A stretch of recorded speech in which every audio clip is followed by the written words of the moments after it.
What I'm going to talk about is about school systems. Firstly, definition. What is a school system? A school system is a collective of schools. In our case, we have 80 schools, and they have common funding, common governance, and we actually oversee a lot of systemic efficiency for all these schools. So it could, in your terms, it's like a district with common management. So in Australia, we have Catholic, which is a private school system. We also have the public school system. I come from the Catholic school system. In my previous role as General Manager Innovation, I was in the public system overseeing innovation for 2,600 schools, which is one of the largest education systems in the world. So my grounding, obviously, moved from engineering to consumer marketing to IT, IT to innovation, and innovation to information. So I try to keep up with the changes, and analytics obviously has been a strategy that I have used recently, and I'll share some of my insights, both in education and also the field in general. So let's get going. These are the 4 components I'll touch upon. Firstly, Deloitte has done a report. This is the Australian version. Education is classified as a long fuse and big bang sector. Now, just if you reflect quietly, what is long fuse and big bang? To my mind, it means it takes a long time to really bring change. And big bang, when it happens, that can be fundamentally changing the game not just in education, but in economy and in society. Education is one of those levers that can act into all and percolate into all sectors. We may forget that education is actually of social origins. When massification of education occurred 100 years back, when lots of people started coming into school systems, because prior to that, schools were for the elites, and now school is for the masses, the dynamic of school systems have changed. And this sector doesn't talk about monetization, doesn't talk about ROI, doesn't talk directly about market shares. Well, in the last 2 years, you had fantastic exposure to all things commercial. But let's not forget, there are sectors in this economy, education and health being some of those, where the social origins, the socioeconomic status of the family and the kids influences their future opportunity in society. So I'm not just working on getting the efficacy of school fees or getting A grades, so to speak, for the students. There is much deeper and critical issues at stake. So what I want to share with you is education has high inequality. Australia is a classic example of high-performing, high inequity, which means we have the goods, and in fact, the same with India. India is a high-performing sector, and 20% of its systems and institutions, and the 80% of the remaining sector is obviously needs. And the previous speaker, Anshu, was talking about the education system and its impact on the market, so to speak. But it's actually in market. It's society, not just the market. So if you ask me, what do I stand for? I don't stand for just immediate returns on investment. I talk about social mobility.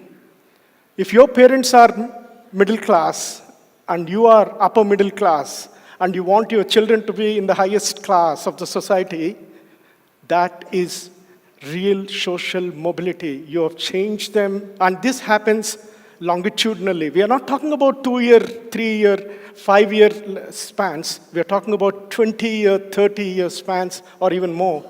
So education is much deeper than what we talk about in terms of just grades and getting admissions into institutions. Because if we didn't make proper social interventions in society, even the rich will have to pay, because crime will increase, health outcomes will decrease for those socially disadvantaged, and all of us will pay directly or indirectly. So I just thought I'll put this in perspective. Yes, we talk about business process, workflows, automation, data, and I'll show you some of those. So, but to me, why I'm in analytics? I'm in analytics because there is fundamental social change that you can bring using numbers. This is our Catholic school system. The color codes are for the schools, the black dots are the schools, and every dot is a student. Obviously, there is a lot of overlap. We have 45,000 students and 5,000 staff. We have 50,000 people who are coming into our system day in and day out, but we have 75,000 devices active on our network every single day. So connectivity, bandwidth, mobility, social, whatever, all these are very much elements of a school system today, definitely in Australia.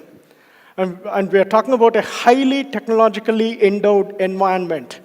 But you can still ask the question, how much of that has actually paid dividends in terms of all those things that I talked about in my prelude. So, yeah, we take a new school. First question you would ask, how many students you will get? What's the community growth? It's not enough to just get community growth. The community around this place might be growing at 20%. But the next question you will ask is, what's the growth of families with school-going children? Because that's what is going to give you the numbers.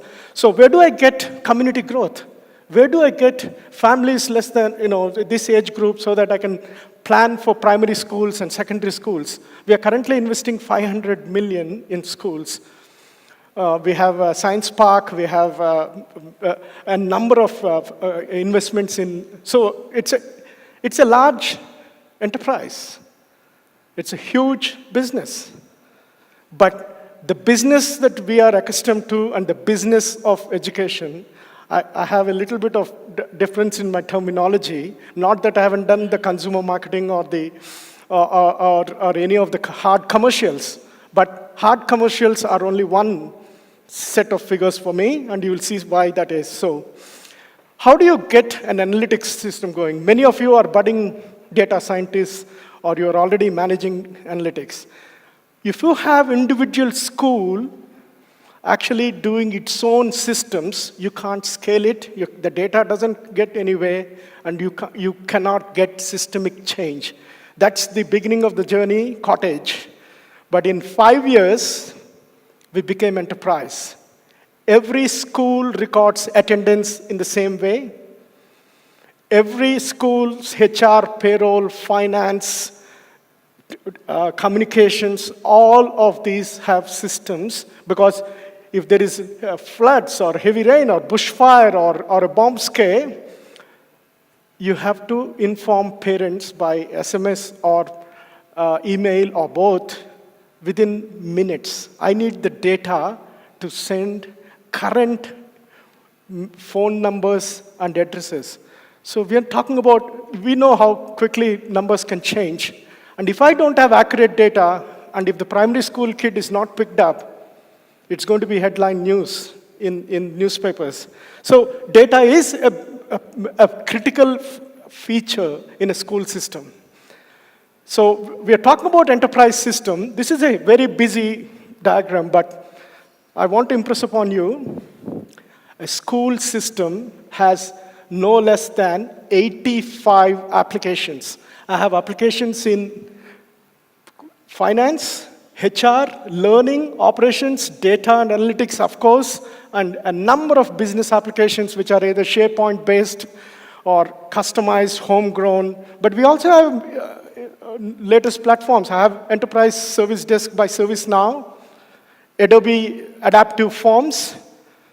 We have Qualtrics as a survey management tool. We have, of course, Tableau and Alteryx and SQL. So we are a highly enriched, endowed school system.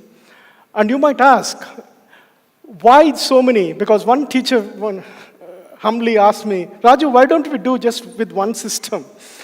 I said, life is more complex than that. You don't get all in one package anymore, but there is one more thing to it. Don't think you can run a school system with monolithic platforms or monolithic systems. Today, it's the age of platforms, and platforms are plug and play. They actually are best of breed that we have taken. So if you are a data analyst or a data scientist, and you are working in marketing or finance or whatever, I urge you to ask one question. What is your enterprise's ecosystem? Don't work in the window that you are open to. Behind the window is the building, and behind the building is a set of buildings. And your work is going to affect all of that. I have a team of 4 data analysts and 1 data manager. That's all to support this entire ecosystem. Well, our journey, 2 years back, all our data used to be in the form of spreadsheets. You might have heard of this term, Excel hell. Well, we were in Excel hell. Because Excel is a fantastic compilation tool, don't misunderstand me, but Excel is not for visualization. You can't generate, even if you are the most mathematically inclined, how many of you can generate an insight from here or compared to insight from here? Why are we burdening the teachers and the principals and the executives with so much load of data with no clarity on how to generate information? So schools can self-serve. You heard from a previous speaker, do we go self-serve or spoon-fed? I chose self-serve. You might ask a counter question, how can teachers read graphs? Well, when they have a pain point, they ask the question. It's not about using the analytics, it's about asking the questions. I keep repeating this. Insights are for asking further questions. Insights are not an end in itself or end in themselves, because they empower you, but the empowerment comes from questioning, not from ready, set answers, because you don't get ready, set answers in first go. So I developed this framework. It's called the 6 Lens framework. As the title of the presentation went, it got sort of morphed into 6 lessons, but there are more than 6 lessons that I can share in the later part of the presentation.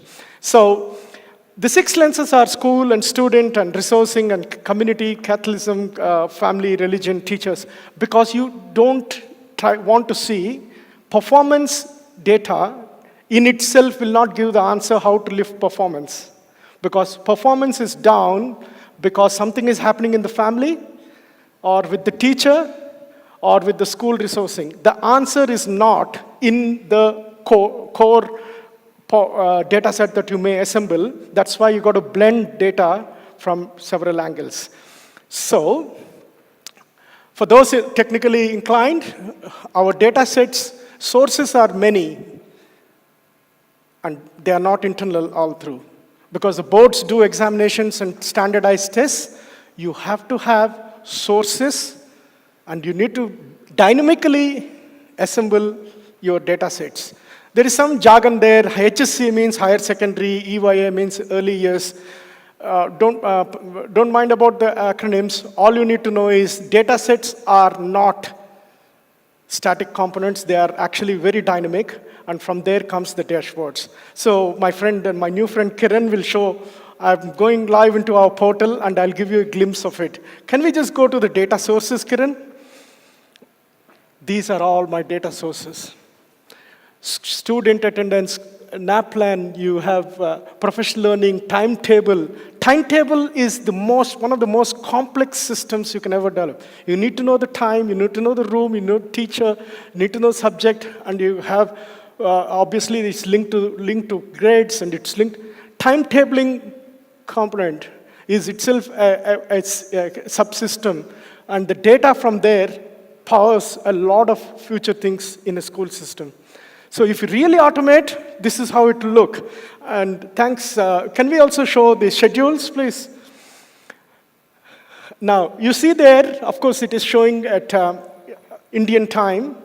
00 or 30, it's actually 5 a.m. in Australia. So all my data sets are refreshed at 5 in the morning.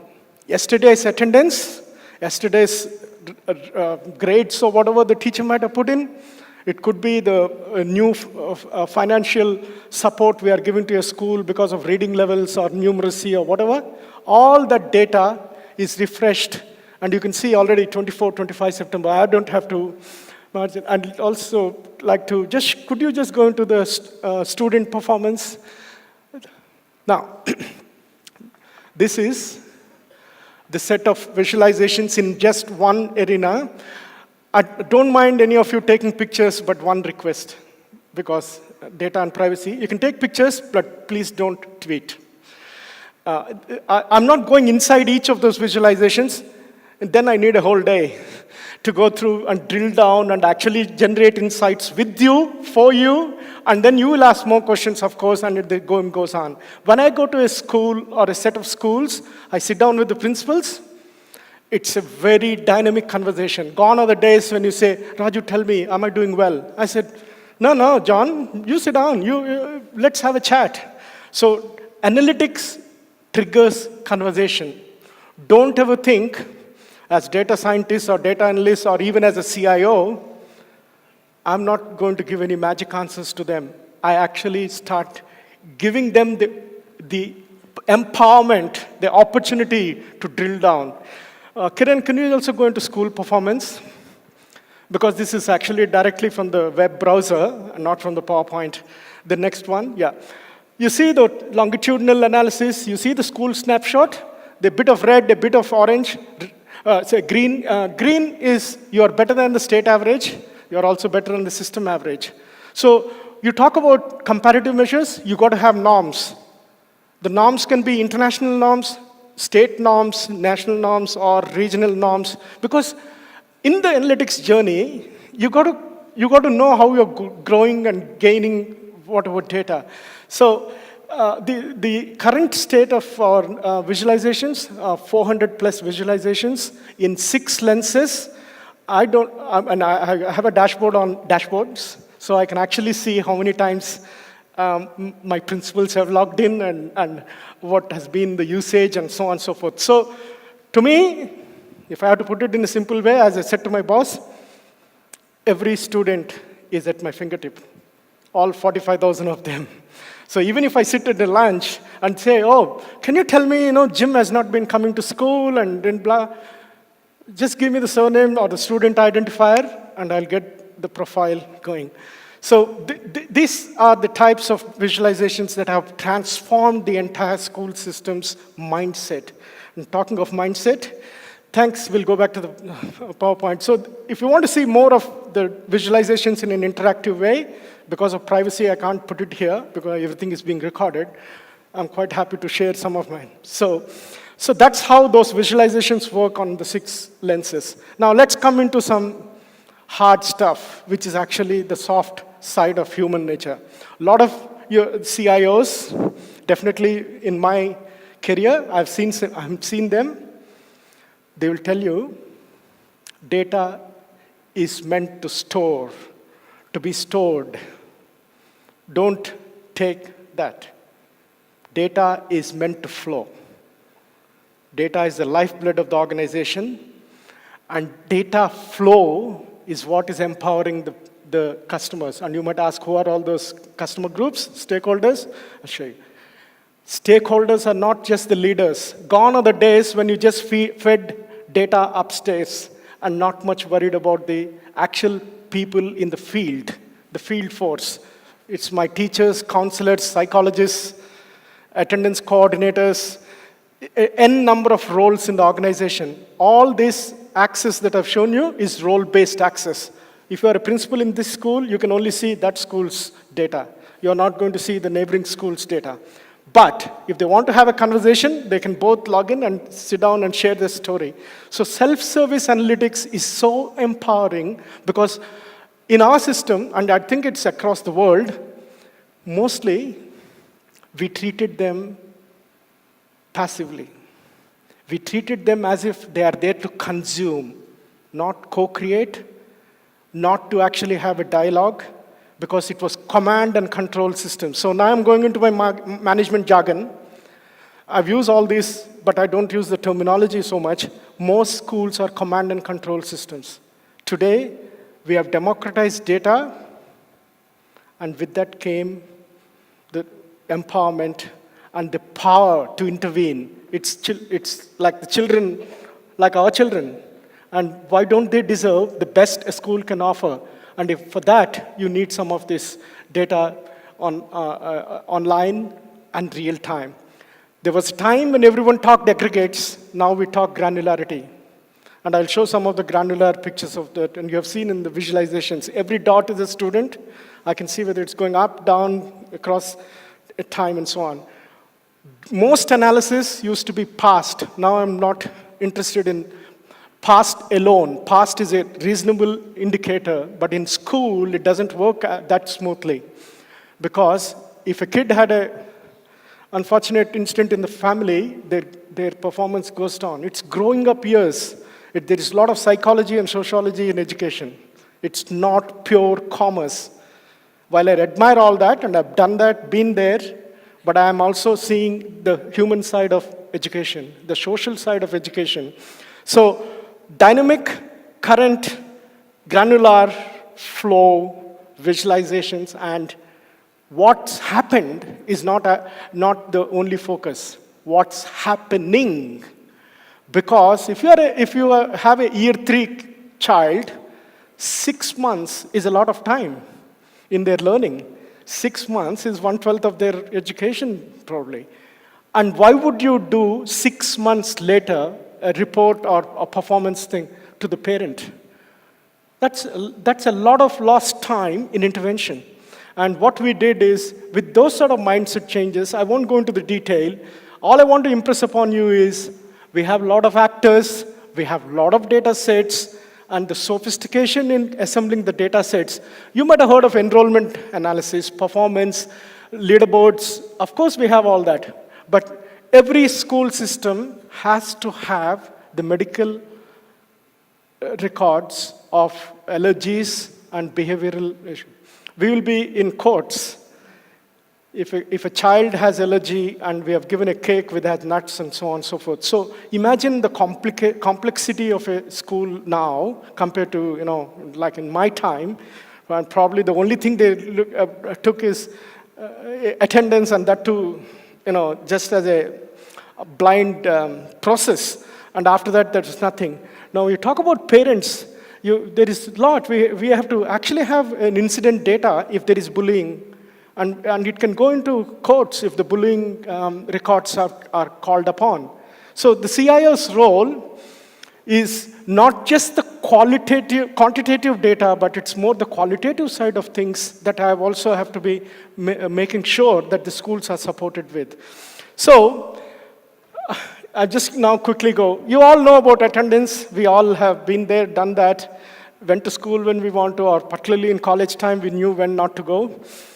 But the red is the unexplained absence, and green is the explained absence. The moment a school has unexplained absence higher than explained, you know that the school is a culture problem. First symptom. So it is not their grades, it's not all those standardized tests, they can come later. The first symptom is attendance. You might ask, why are you so obsessed with attendance? In school years, attendance works in the language of data science. I'll put it this way. Good attendance is actually not an indicator of good performance. Poor attendance is a good predictor of poor performance. So attendance works in absence. It's called the absence of presence. So there is a lot of research. I'm not just saying it. There are hundreds of reports on truancy and school attendance and so on.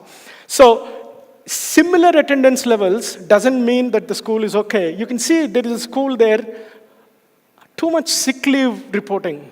I'm not happy with the... So please don't tweet this. I'm just showing. I covered the school names. I covered all that. So it should be fine. But You know how many categories are there for attendance? Can anyone guess? 2, 3, 5, 10, 20? 3? 15? Yeah, nearly there. I think it's between 15 and 20 categories you can see from that. We have to report on this as a regulatory. If I'm a school, if I don't give that, I'm not going to get funding. And I don't know the scenario. So this is the one I'm saying. Poor attendance is actually a predictor. Now, you can see here, all those people, green but bottom, they have 100% attendance and they're having low score. But the reds, who are actually not attending, they are not the highest performers, but they are not the lowest either.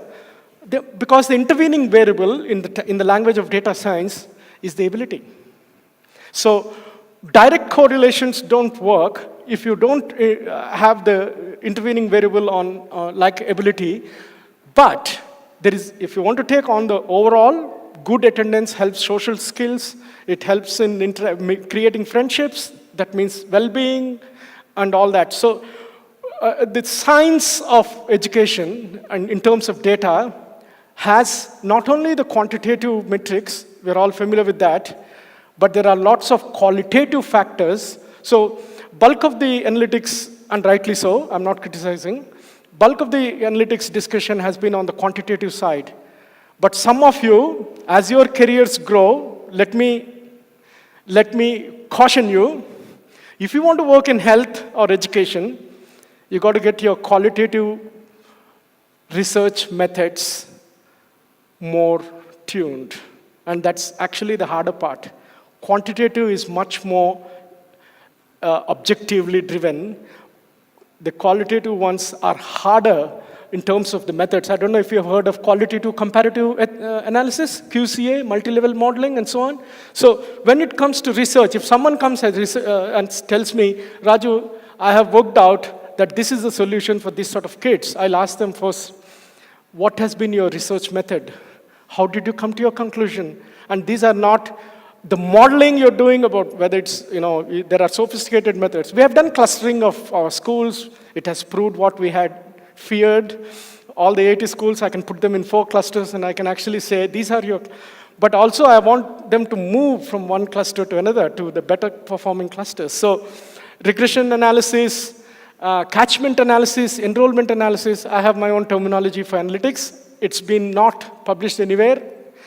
I've recently written a chapter for a textbook, for a book that's coming up in US later this year on data leadership in schools, because the standard frameworks from the commerce world, while they are true, but they are not easy to use. So I've tried to customize the whole thing for the education system, and recently presented in some international conferences.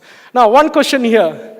There is more green in blue, but there is no blue in green. These are 2 schools. The green school is that black spot, and the blue school is there. Now, this is about insight generation, so I want to just pause and take, why is it that there is more green in blue, and what is your insight first? Anyone? But you don't see blue in green. That means there are students nearer to that school who are going to this school. But there are students from this catchment area are not going into that catchment area.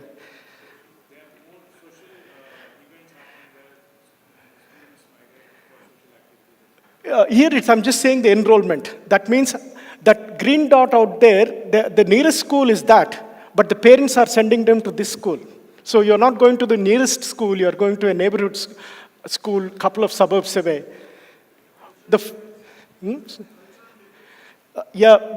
the initial thing you say is one might be a more attractive school. That's why the parent is saying, even though we live down this school, go there. But actually, now, that is the first insight, but that's not the answer. Actually, the green school is the girls' school, single-sex school. So the parents who are living closer to that school, because they're girls, some communities decided to send them to the girls' school, so they don't want to send to a co-ed school. So even our hypothesis, I thought green school is a better school because more people are coming from that, doesn't hold. So the lesson for data scientists and insights, without context is of no value. And there are many others who have mentioned that, but I just want to reinforce with an example. There is another insight here. You can see, actually, this is your school grades, this is your national testing. So there are kids who are getting the D grade in school. So the dark brown means you are actually low in a national test. Your ability is at that point of time, if you want to. But there are blues there. That means they are actually school children taking home D grade, but when the national test was done, they had the highest band. That means high ability students taking D grades. Now you can make a lot of assumptions. The kid must be careless. Highly able, doesn't submit any schoolwork, so he's getting a D grade in school, but he's actually, in a national test, they think he's in the top band, he or she. Now, when I drill into this, and this was the first time anywhere in the world, school-based assessment was compared with the standardized testing. Such a simple thing to see, and when I showed it to each school, they had, oh, we have a quota system. My principal said, don't give more than 10% A grades. So that's why I had to give B, C, D. I said, in a norm-based assessment, you don't put quotas.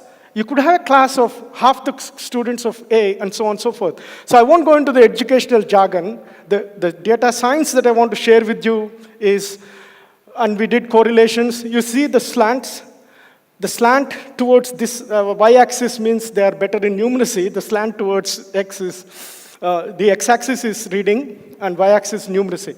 Each straight line is a school. So you can see that the strengths of the schools vary, and each dot and the color dot is particular school. So I can go on, and actually this is very important. The socioeconomic status, there is a school with 102 socioeconomic status. That means middle class. And there is another school with the same middle class range. See the average score in that school compared to this school. Two schools with same socioeconomic status, but one is 3 times higher performing than the other one. The lesson is that socioeconomic, in research they say postcode equals performance. And there is a big problem in whole of this world about postcode equals performance. We want to break the nexus. And we have examples that we have broken that nexus. So I know the time is going down. This is a sample school. We know where teachers whether they have taken training in reading and learning and managing behavioral management and so on and so forth. So we have feeder school systems versus, so there are 2 schools, both are secondary. They get primary school students. One gets from so many, other gets only from 1 or 2. See the attractive power. So in your commercial terminology, this has a lot of customers, high value. This has only two high value schools. The remaining are not coming to their own. So what it means is the primary to secondary transitions, I have now analytics to prove, rather than the principal saying, I'm a very good school. I get a lot of kids from all these primary schools. And say, oh, is that so? Let's sit down and see the last 3 years' trend. So we have basically made the black box myth to white box actionable insight using analytics in a social area like education. So I just want to touch upon this is the scatter plot. You can see the arrows going up and down in reading. High gain, high growth means the top quadrant. That's high performance. High score, but low gain after 2 years of learning means underperformance. That means their score is good, but they are not growing. So you talk in commercial terms about gain, growth, and indices. Yes, education has that too. And we have the growth patterns of individual student. This student's reading level, text level 1 to text level 23 in 1.5 years. So if a parent comes and asks me, how is the reading recovery going? Because the student has been put in an intervention. There you go. So in summary, colleagues, friends, analytics journey in education has been an exciting innovation. We have the 6 lens approach. I've given you the server usage, anonymizing the names, thousands of logins every day happening on our servers. So basically, if you look at effectiveness and improvement, You can do mapping, associating, correlating, finding, predicting. I'm just entering the world of predictive analytics. And I have given you some lessons about you can formulate policy, where you can invest in schools.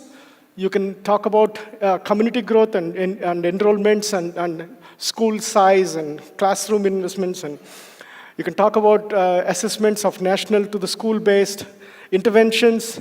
Even principals review is going to be analytically driven in our system. Gone are those subjective dialogues. I'm good, but you're not saying good. And this subjective dialogue is the past. Analytics has come to the center of my education system. And I've shown you multiple lenses, multiple examples, and a self-service mindset. Thank you for your attention. Thank you. Thank you, sir. Thank you very much for such a nice understanding of Australian education system. Now, my question is associated with the security of the data, because the confidential data you do have and putting on a cloud, what layer of security you do have? Okay, first, role-based access. So within the teacher can only see that school's data, but not that class, the entire school. Now, we talk about data storage in the data center and the agreements we have and the cybersecurity issues thereof. We have with the cloud provider and with the infrastructure providers, MSAs, management agreements on data privacy and security.